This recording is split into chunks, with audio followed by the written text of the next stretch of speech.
Hello students, मेरा नाम है अरुण शर्मा। आप सभी का अरुण कोचिंग क्लासेस में बहुत बहुत स्वागत है। स्टूडेंट्स, आज हम प्लस टू अकाउंट्स का पार्ट बी पढ़ने जा रहे हैं, है ना।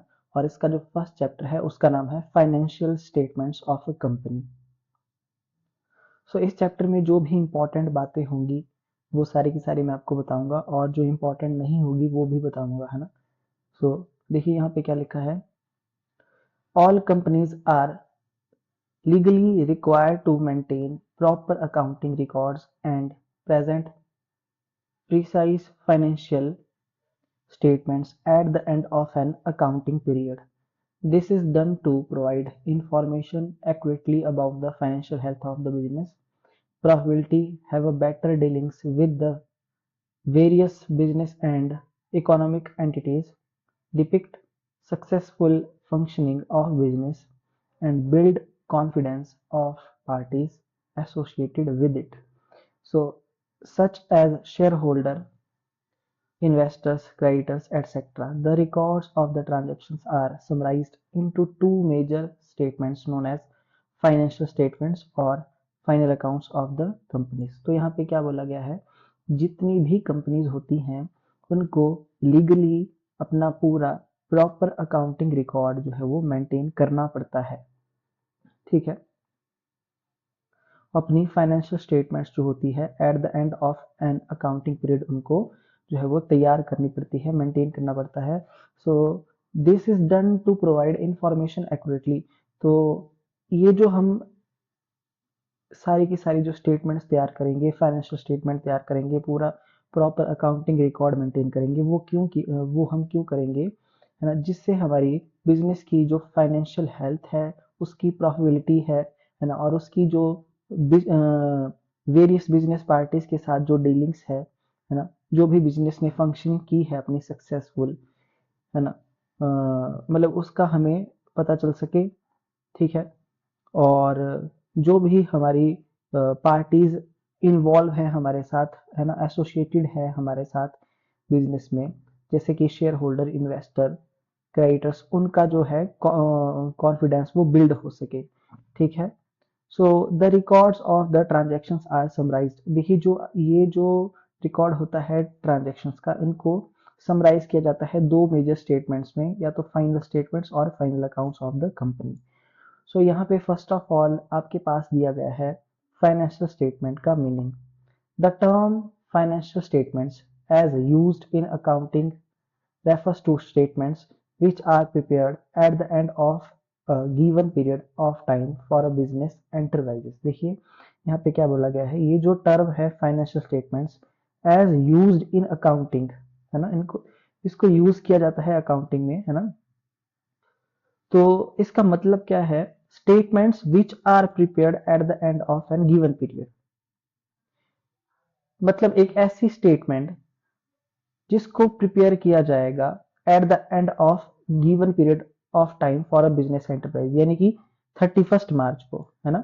31 मार्च को जो है वो अकाउंटिंग पीरियड जो है वो उसका एंड होता है 31 मार्च को। ओके। सो डेफिनेशन दी गई है यहाँ पे फाइनेंशियल स्टेटमेंट्स की, जैसे कि यहाँ पे लिखा गया है as per section 2 subsection 40 of the companies act 2013 the set of financial statements include. देखिए जो फाइनेंशियल स्टेटमेंट्स होती है उसमें क्या इंक्लूड किया जाता है। ठीक है। सो स्टूडेंट, ये जो रूल के अंडर जैसे कंपनी एक्ट 2013 में जो फाइनेंशियल स्टेटमेंट्स बताई गई हैं, है ना, उनके नाम आपको पता होने चाहिए। जैसे सबसे पहला नाम है balance sheet, that is position statement. Second, statement of profit and loss account, that is income statement. और थर्ड है नोट्स टू अकाउंट्स, और फोर्थ है कैश फ्लो स्टेटमेंट। तो एमसीक्यूज में आपको कुछ भी आ सकता है। ओके, तो ये चीज जो है बहुत इंपॉर्टेंट है, ये जो बात यहाँ पे लिखी है। उसके बाद नेक्स्ट, अब यहाँ पे एक एक करके जो है सबको एक्सप्लेन किया गया है कि बैलेंस शीट क्या होती है ना। तो मैं आपको शॉर्ट में बता देता हूँ कि बैलेंस शीट जो होती है वो एक फाइनेंशियल, किसी बिजनेस की फाइनेंशियल पोजीशन को बताने वाली स्टेटमेंट है ना। और इससे कंपनी की जो एसेट्स हैं, कितनी लाइबिलिटीज हैं, है ना, उनका हमको पता चलता है। और मैं आपको बता देना चाहता हूँ कि बैलेंस शीट की जो बोथ साइड होती है, लाइबिलिटी साइड और एसेट साइड, उनका टोटल हमेशा इक्वल होता है, बराबर होता है। So balance sheet shows the financial position of the concern, यानी कि बिजनेस की फाइनेंशियल पोजीशन को बताती है बैलेंस शीट, है ना। by listing out all these assets and properties that the concern owns, है ना। मतलब बिजनेस जिनका ओनर है वो सारी की सारी एसेट जो है वो एसेट साइड में दिखाई जाएगी, and the amount it owes to other, the nature of all such assets and liabilities at the end of a financial year, ठीक है। और जो पैसा हमने पे करना है दूसरों को, ठीक है, हमने किसी से उधार लिया है या हमने किसी को कोई पैसा पे करना है, तो वो सारी चीजें जो है वो कहाँ दिखाई जाएंगी, वो सारी चीजें लाइबिलिटी साइड में आएंगी, ठीक है। द बैलेंस शीट दस indicates the financial position of a concern at a certain point of time. देखिए यहाँ पे क्या बोला गया है कि जो बैलेंस शीट दस इंडिकेट, बैलेंस शीट क्या बताती है हमको, financial position of a concern, किसी बिजनेस की फाइनेंशियल पोजीशन को बताती है ना। पर कब की, at a certain point of time, है ना। तो ये बातें जो है वो आपको पता होनी चाहिए, ठीक है। किसी पीरियड की बात नहीं यहाँ की गई है, किसी सर्टेन पॉइंट ऑफ टाइम की बात की गई है। किसी सर्टेन पॉइंट ऑफ टाइम पर किसी बिजनेस की, किसी कंपनी की क्या फाइनेंशियल पोजीशन है, इसका पता हमको बैलेंस शीट से चलता है। उसके बाद नेक्स्ट है statement of profit and loss account या इनकम स्टेटमेंट। तो देखिए स्टूडेंट, आपने +1 में भी जो है वो अकाउंटिंग पढ़ी है, प्रोप्राइटरशिप अकाउंटिंग, तो वहां पे भी जो है वो इनकम स्टेटमेंट बनती है, प्रॉफिट एंड लॉस अकाउंट बनता है वहां पर, है ना। प्रॉफिट एंड लॉस अकाउंट उसको बोलते हैं। तो प्रॉफिट एंड लॉस अकाउंट से हमको अपने एक्सपेंसेस, इनकम का पता चलता है, अपने प्रॉफिट लॉस का पता चलता है ना।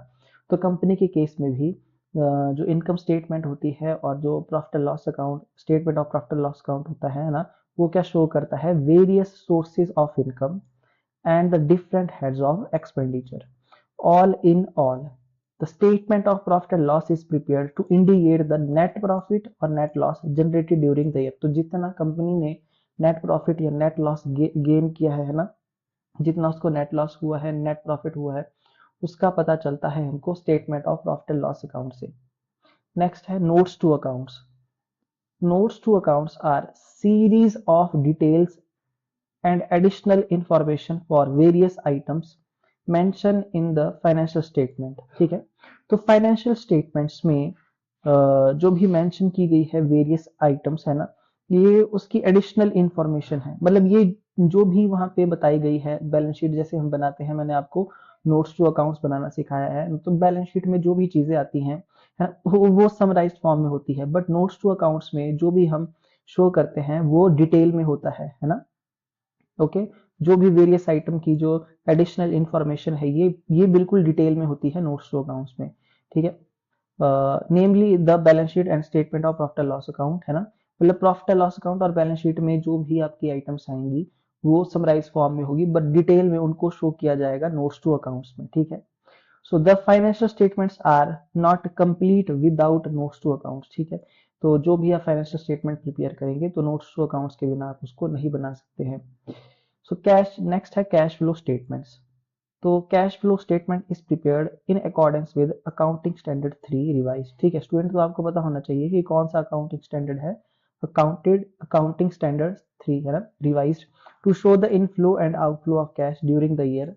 तो एक अकाउंटिंग पीरियड के दौरान कितना बिजनेस में कैश इनफ्लो हुआ है, कितना बिजनेस से कैश आउटफ्लो हुआ है, तो उस बात का पता हमको चलता है कैश फ्लो स्टेटमेंट से, ठीक है। तो यहाँ पे आपके पास एलिमेंट्स ऑफ फाइनेंशियल स्टेटमेंट्स का देखिए डायग्राम दिया गया है। First of all, statement of profit and loss account, जैसे कि मैंने आपको बताया, इससे इनकम और एक्सपेंसेस का पता लग जाएगा, नेट प्रॉफिट नेट लॉस का, और बैलेंस शीट से जो है इक्विटी और लाइबिलिटी और एसेट्स का हमको पता चलता है। ये बात मैं आपको बता चुका हूँ। ओके, उसके बाद यहाँ पे लिखा है section 129 of the companies act 2013 requires the company to prepare its financial statements every year, है ना। तो हर साल आपको बनानी पड़ेगी ये। ओके, हर साल आपको बनानी पड़ेगी, है ना, in the prescribe form that is schedule 3 of the companies act 2013। तो जो भी आपका जो भी फॉर्मेट बताया गया है इस एक्ट के अंदर, तो उसके अकॉर्डिंग आपको बैलेंस शीट, आपको statement of profit and loss account जो है वो प्रिपेयर करना पड़ेगा, फाइनेंस स्टेटमेंट्स को बनाना पड़ेगा। Often referred to as the end products of the accounting process, the financial statements are the records that presents information in a well-defined and uh, meticulous manner, so that profitability and financial position of the business is easily communicated. The financial statements are prepared by throughout the uh, sorry, thoroughly, thoroughly है ना, sorry, यहाँ thoroughly following consistent accounting concepts, principle, procedures and process in legal environment where a business functions। देखिए यहाँ पे क्या बोला गया है, थोड़ा सा आप ध्यान से समझिए, ये वाली लाइन थोड़ी इंपॉर्टेंट है ना। ऊपर वाली लाइन तो आपको अंडरस्टैंड हो गई होगी, ठीक है।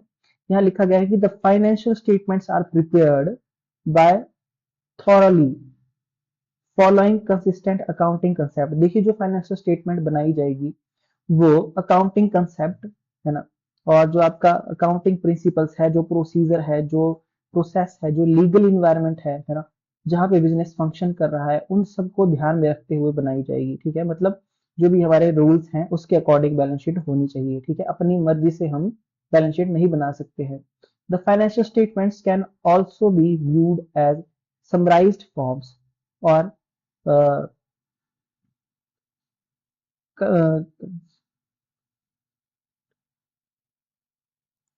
concentrated results of the entire accounting process.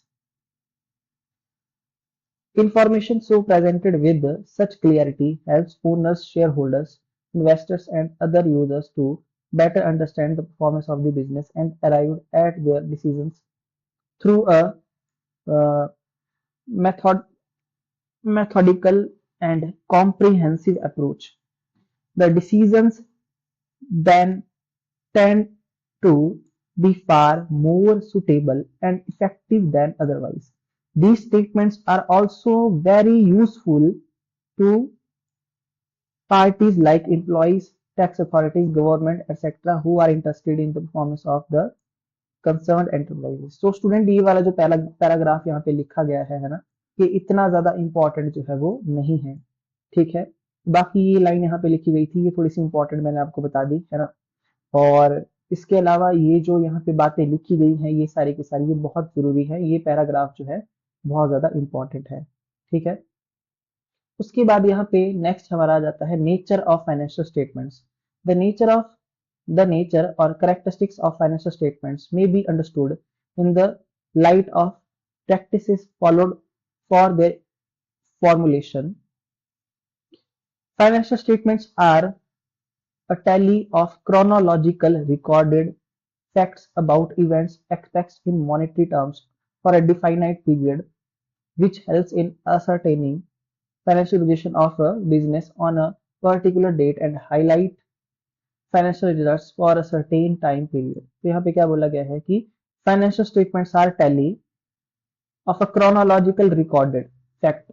देखिए जो भी मतलब आपकी फाइनेंशियल स्टेटमेंट्स बनाई जाएगी वो क्रोनोलॉजिकल रिकॉर्ड है, ये एक टाइप का क्रोनोलॉजिकल रिकॉर्ड। क्रोनोलॉजिकल मतलब टाइम बेस्ड है ना, ओके। और अबाउट इवेंट्स एक्सपेक्टिंग मनी, देखिए जो भी मॉनेटरी टर्म्स होती है आपकी, मतलब जो जो भी आपके इवेंट होते हैं, फाइनेंशियल ट्रांजेक्शन्स होती हैं है ना, जो फाइनेंशियल स्टेटमेंट में दिखाई जाती हैं वो मॉनेटरी टर्म्स में होनी चाहिए और किसी डिफाइनाइट टाइम पीरियड की होनी चाहिए है ना। मतलब जो अकाउंटिंग बनाई जाती है वो एक साल के लिए बनाई जाती है स्टूडेंट, ठीक है। Which help in ascertaining financial position of a business on a particular date, ठीक है। तो जो हमारी, जिससे हमको मतलब हेल्प मिलेगी अगर हमने किसी पर्टिकुलर डेट को अपनी फाइनेंस, किसी अपनी फर्म की फाइनेंशियल पोजीशन को असरटेन करना हो है ना, तो हमको हेल्प मिलेगी इससे, फाइनेंशियल स्टेटमेंट से, ठीक है। इसलिए जो फाइनेंशियल स्टेटमेंट बनाई जाती है वो क्रोनोलॉजिकल रिकॉर्ड में बनाई जाती है, क्रोनोलॉजिकल ऑर्डर में बनाई जाती है, ठीक है। और वो किसी डिफाइनाइट टाइम पीरियड की होती है ना, और उसमें जो भी इवेंट होते हैं, जो ट्रांजेक्शन होती है वो मॉनिटरी टर्म्स में होती है, ऐसा यहाँ पे बताया गया है, ठीक है। और ये जो फाइनेंशियल स्टेटमेंट होती है ये हाईलाइट करती है फाइनेंशियल रिजल्ट, मतलब प्रॉफिट लॉस है ना, कितना प्रॉफिट है, कितना लॉस है, कितनी एसेट है, कितनी लाइबिलिटी है किसी सर्टेन टाइम पीरियड के लिए, ठीक है। The American institute of certified public accountants states the nature of financial statements as the statements, देखिए यहाँ पे मतलब ये डेफिनेशन दी गई है American institute of certified public accountants के द्वारा। क्या बोला गया है, the statements prepared for the purpose of presenting periodical review of report on progress by the management and deal with status of investment in the business and the result achieved during the period under review। They reflect a combination of recorded facts, accounting principles and personal judgements. So student यहाँ पे ये जो बात लिखी गई है इतनी important नहीं है कि यहाँ पे इसका मीनिंग जो है वो नेचर बता दी गई है, यहाँ पे नेचर के बारे में बोला गया है ना, तो ये इतना ज्यादा जरूरी नहीं है। हाँ, फिलहाल आपको ऐसा पता होना चाहिए कि जो फाइनेंशियल स्टेटमेंट्स होती है ना, वो एक क्रोनोलॉजिकल रिकॉर्ड होता है ना, और जो भी ट्रांजैक्शन होती है इसमें वो मॉनेटरी टर्म्स में होती है किसी डिफाइनाइट टाइम पीरियड के लिए। ये बातें आपको मतलब पता होनी चाहिए। अच्छा, बाकी यहाँ पे क्या लिखा गया है, the nature of financial statements में बी अंडरस्टूड एज फॉलोज। यहाँ पे नेचर बताई गई है। और फर्स्ट यहाँ पे क्या बोला गया है, बेस्ड ऑन रिकॉर्डेड फैक्ट्स। तो जो ये आपकी फाइनेंशियल स्टेटमेंट्स होती है ये बेस्ड होती है रिकॉर्डेड फैक्ट्स पे। Financial statements are based on facts and transaction that are recorded in the books of accounts. ठीक है, जो फाइनेंशियल स्टेटमेंट्स होती है वो बेस्ड होती है उन फैक्ट्स और उन ट्रांजैक्शंस पर that are recorded in the books of account, जिनको बुक्स में रिकॉर्ड किया गया है। As the amount of building plant and machinery, cash in hand, cash at bank, sales, purchases are all recorded facts. ठीक है, and evidences in the books of accounts. तो I hope आपको ये बात समझ में आ गई होगी। ये सारे रिकॉर्डेड फैक्ट्स हैं और इनको बुक्स ऑफ अकाउंट्स में जो है वो रिकॉर्ड करेंगे हम, है ना, और ये एविडेंसेस हैं बुक्स ऑफ अकाउंट्स में। ओके, फिर है बेस्ड ऑन अकाउंटिंग कन्वेंशन, मतलब financial statements are based on certain essential accounting principle. देखिए आपने अकाउंटिंग प्रिंसिपल पढ़े होंगे, है ना, जैसे कि वैल्यू इन्वेंट्री, है ना, valuing inventory at market price of cost price which average lower. तो मतलब जो इन्वेंट्री शो किया जाता है ना, वो कैसे शो किया जाता है, जो या तो हमारी मार्केट प्राइस या कॉस्ट प्राइस, इन दोनों में से जो कम होगा उसके ऊपर जो है वो इन्वेंट्री को शो किया जाएगा, है ना। Representing asset in the balance sheet at cost less depreciation. जो भी हम एसेट शो करते हैं, फिक्स्ड एसेट बताते हैं, वो कैसे शो होती है, जब हम कॉस्ट में से लेस करते हैं डेप्रिसिएशन को, तो हमारे पास जो अमाउंट आता है ना, वो बुक वैल्यू है, उस बुक वैल्यू को शो किया जाता है बैलेंस शीट में। And following the principle of, है ना, materiality for items of trivial value है। देखिए इसका मतलब ये है कि जो प्रिंसिपल मटीरियलिटी जो प्रिंसिपल है उसके अकॉर्डिंग जो मटीरियल आइटम है ना, उसी आइटम को शो किया जाएगा। मतलब जो भी मतलब काम की चीज होगी, जो मटीरियल होगा, है ना, मतलब अननेसेसरी आइटम को शो नहीं किया जाता है। The use of accounting convention makes financial statements comparable, simple and realistic. So student एक बात मैं आपको बता देता हूँ कि जो हमने अकाउंटिंग कन्वेंशन +1 में पढ़े हैं, है ना, उसके अकॉर्डिंग ही ये फाइनेंशियल स्टेटमेंट्स जो है वो प्रिपेयर की जाती है। मतलब आप अपनी मर्जी से कुछ भी नहीं कर सकते हैं।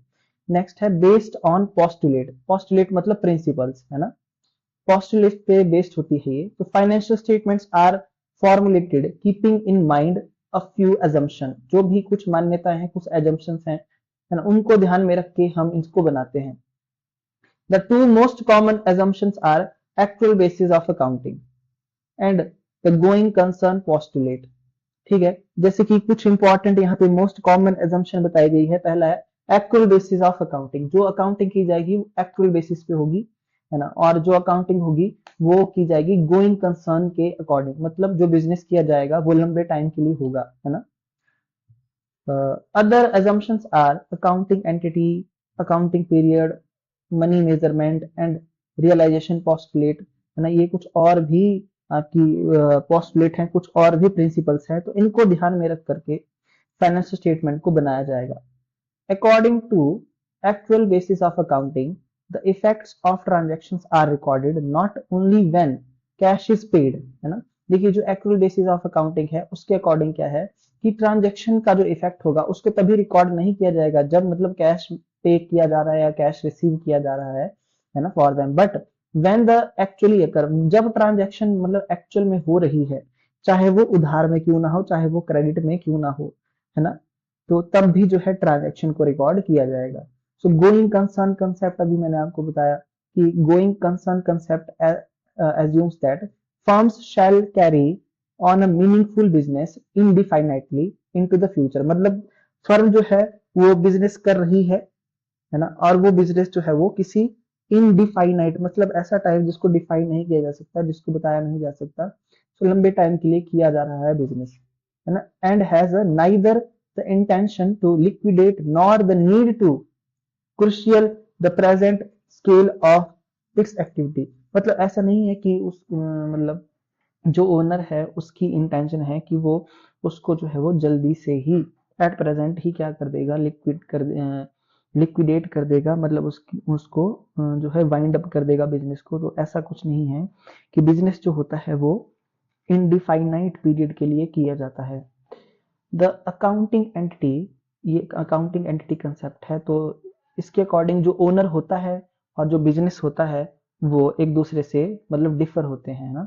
So accounting entity assumes that the business concern is distinct from its owners. मतलब बिजनेस और जो ओनर होता है वो अलग अलग पर्सन है, irrespective of its nature of और type of organization it is, है ना। जैसे कि सपोज करिए यहाँ पे दैट इज जैसे कि सोल ट्रेड है, पार्टनरशिप है, ज्वाइंट स्टॉक कंपनी है, ये सारी चीजें जो है अकाउंटिंग कंसेप्ट हर एक बिजनेस ऑर्गेनाइजेशन के लिए, है ना, अप्लाई होती है। मतलब ये प्रिंसिपल्स जो यहाँ पे बताए गए हैं, चाहे वो सोल ट्रेड हो, चाहे वो पार्टनरशिप हो, चाहे वो ज्वाइंट स्टॉक कंपनी हो, सबके लिए एप्लीकेबल होंगे। The accounting period postulate helps in dividing the entire lifespan of an organization into meaningful periods of time, uniform in length, and at the end of which financial statements can be prepared and profits and losses can be ascertained। देखिए जो accounting period concept है उसके according जो भी मतलब accounting की जाएगी वो की जाएगी 1 साल की, ठीक है। 1 साल की अकाउंटिंग, देखिए अगर 2 या 3 साल की अकाउंटिंग की जाती है तो क्या होगा, तो नंबर ऑफ ट्रांजैक्शंस बहुत ज़्यादा हो जाएगी, है, जिसको हैंडल करना बहुत मुश्किल हो जाएगा। ओके, बाकी अब यहाँ से पढ़ सकते हैं जो यहाँ पे बातें लिखी गई हैं। नेक्स्ट है accounting is the language of the. देखिए जो अकाउंटिंग है वो बिजनेस की लैंग्वेज है and can only be interpreted in terms of money and this is the money measure concept. ये मनी मेजर कंसेप्ट है कि मतलब जो अकाउंटिंग की जाती है ट्रांजैक्शंस की, जो रिकॉर्ड किया जाता है ना, वो टर्म्स ऑफ मनी में होता है। मतलब हर एक ट्रांजैक्शन जिसकी कोई मनी वैल्यू हो उसको जो है वो रिकॉर्ड किया जाता है ना, यही आपका मनी मेजर कंसेप्ट है। सो इवेंट्स और transaction which can not be stated in terms of money are ignored. जैसे कि कोई पर्सन बहुत ईमानदार है ना, मतलब आज जो है वो एम्प्लॉयज ने स्ट्राइक कर दी है, तो ये सारी बातें जो है वो इनको मनी में मेजरमेंट नहीं की जा सकती, तो इनको रिकॉर्ड नहीं किया जाएगा। सिर्फ उन ट्रांजैक्शन को रिकॉर्ड किया जाएगा जिनकी मेजरमेंट मनी में हो सकती है। सो अकॉर्डिंग, नेक्स्ट है अकॉर्डिंग टू रियलाइजेशन कंसेप्ट और द रेवेन्यू रिकॉग्नाइजेशन कंसेप्ट। भाई एक रेवेन्यू को कैसे रिकॉग्नाइज किया जाए कि ये रेवेन्यू है। Revenues are generally recognized in the accounting period in which goods are delivered to the customer। जैसे कि जब हमने गुड्स कस्टमर को डिलीवर कर दी है या किसी पर्सन को सर्विसेज हमने रेंडर्ड कर दी है, तो हम क्या मानेंगे कि हमने जो है हमारी रेवेन्यू जनरेट हो चुकी है, ठीक है, रेवेन्यू को हमने रिकॉग्नाइज कर लिया है। So even if the money due on a sale is realised years later. देखिए सपोज करिए कि अभी हमने सेल तो कर दिया है ना, हमने गुड्स जो है कस्टमर को ट्रांसफर कर दी, बट अभी हमने पैसा जो है वो ड्यू है, अभी हमें पैसा नहीं मिला है। The particular sale shall be recorded only in the year in which it was made. तो सपोज करिए जैसे 2024 चला है, तो 2024 में, है ना, जून मंथ में जो है सेल हो रही है और वो उधार सेल है ना, ठीक है, जो है वो डिलीवर हो चुका है गुड्स कस्टमर को, बट अभी पैसा नहीं मिला है, तो जो सेल मानी जाएगी वो मानी जाएगी इन the year it in which it was made, जब वो की गई थी, यानी कि जून मंथ में 2024 में। सो आई होप आपको ये समझ में आ गया होगा, ठीक है। उसके बाद है बेस्ड ऑन पर्सनल जजमेंट। जो फाइनेंशियल स्टेटमेंट्स होती है वो पर्सनल जजमेंट में बेस्ड होती है। पर्सनल जजमेंट्स, ओपिनियंस यानी कि राय, व्यूज है ना, and beliefs are always involve in case of various aspects relating to the financial statements. The most common areas where personal estimations are made are provision of depreciation. देखिए यहाँ पे मतलब estimate लिया जाएगा, है ना, ये हमारी पर्सनल जजमेंट है, ठीक है, कि प्रोविजन हमको डेप्रिसिएशन का इतना बनाना है। Provision for doubtful debt, valuation of inventory, है ना, तो वैल्यूएशन ऑफ इन्वेंट्री कैसे होता है, एट कॉस्ट और market price which ever is lower, ठीक है, तो जो भी लो होगा उसको अडॉप्ट किया जाएगा।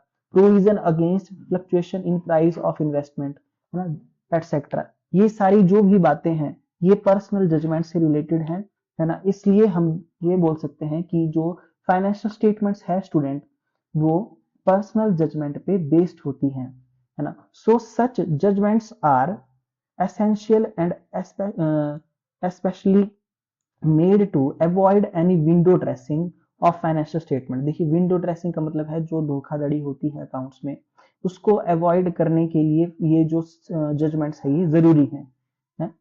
Okay. So over estimation of asset, जैसे कि एसेट को ज्यादा दिखाना और या रेवेन्यू को ज्यादा बताना, है ना। And under estimates of liability को कम दिखाना, एक्सपेंडिचर को कम दिखाना। इस तरीके की जो विंडो ड्रेसिंग है, जो धोखाधड़ी है, उसको अवॉइड करने के लिए ये जो जजमेंट्स है ये जरूरी है।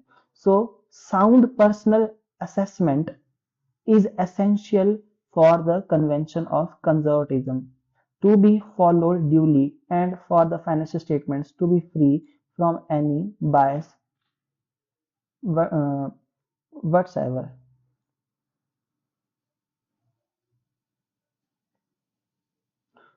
सो स्टूडेंट ये पर्सनल जजमेंट वाला आई होप आपको यहाँ पे समझ आ गया होगा, है ना। यहाँ तक का जो पैराग्राफ है मैं बोलता हूँ आपको बहुत इंपॉर्टेंट है। सो स्टूडेंट आपने ये जो प्रिंसिपल पढ़ा होगा, प्रिंसिपल या एक कन्वेंशन ऑफ कंजर्वेटिज्म, है ना। तो इसके अकॉर्डिंग क्या होता है कि जो भी रिजर्व बनाया जाता है ना, जो भी हम रिजर्व बनाते हैं प्रॉफिट से बनाते हैं, है ना। और जो हमारी लॉस होती है उसकी हम एस्टिमेशन कर सकते हैं, उसका हम अंदाजा लगा सकते हैं कि हमको इतना लॉस होगा, है ना। पर जो हमारा प्रॉफिट होता है उसके लिए, उस प्रॉफिट के लिए जो है वो क्या नहीं किया जाता, उसका एस्टिमेशन नहीं लगाया जा सकता, ठीक है।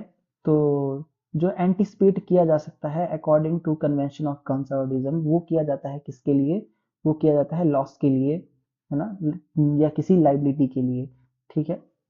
ओके।